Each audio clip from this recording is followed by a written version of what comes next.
My name is Meg, and I crave intimacy and identity. Am I worth it?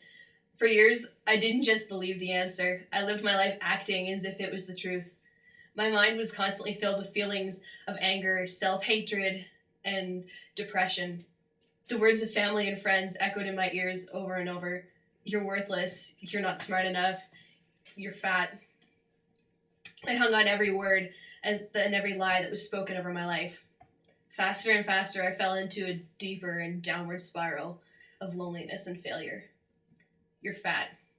Pulled by the strings like a puppet, I walked every minute of every day of my grade 12 year hand in hand with anorexia and bulimia. Faced with the daily repetitive cycle of purging, starvation, and exercise, all for the goal of being beautiful. Damaging my body, I was told that if I didn't stop vomiting, that my potassium levels would drop even further from the dangerous level they were already at, to a point where I would go into cardiac arrest and die. I didn't really care, to be honest. Maybe I'd be better off. Maybe everyone else would be better off. I looked into the mirror and I didn't recognize the reflection. I couldn't answer what seemed like such a simple question. Who am I? My eyes fell to the carved scars that you'd find all over my body, each a mark of my desperate need to be known and loved. In that moment, I made a decision, one that I can never take back, a permanent decision to my never-ending failure. The finality can be understood from the letter was, I'm just so sorry you had to witness this. I can't do this anymore. A few hours later, I found myself on the bathroom floor, fading in and out of consciousness. My parents were trying to wake me up, and I remember praying, God, I don't want to die. Several months later, in the children's hospital in their eating disorders program, I finally understood something.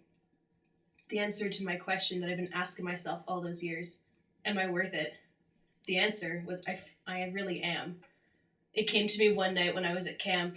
Isaiah 43 verse 1 says, I have called you by name and you are mine.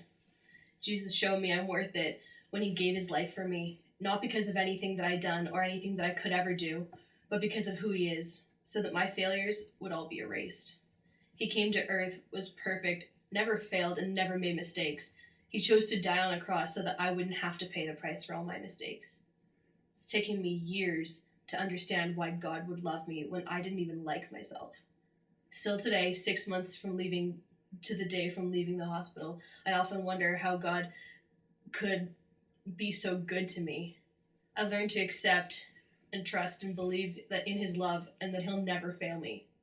My name is Meg. I crave intimacy and identity, and I found it in Jesus.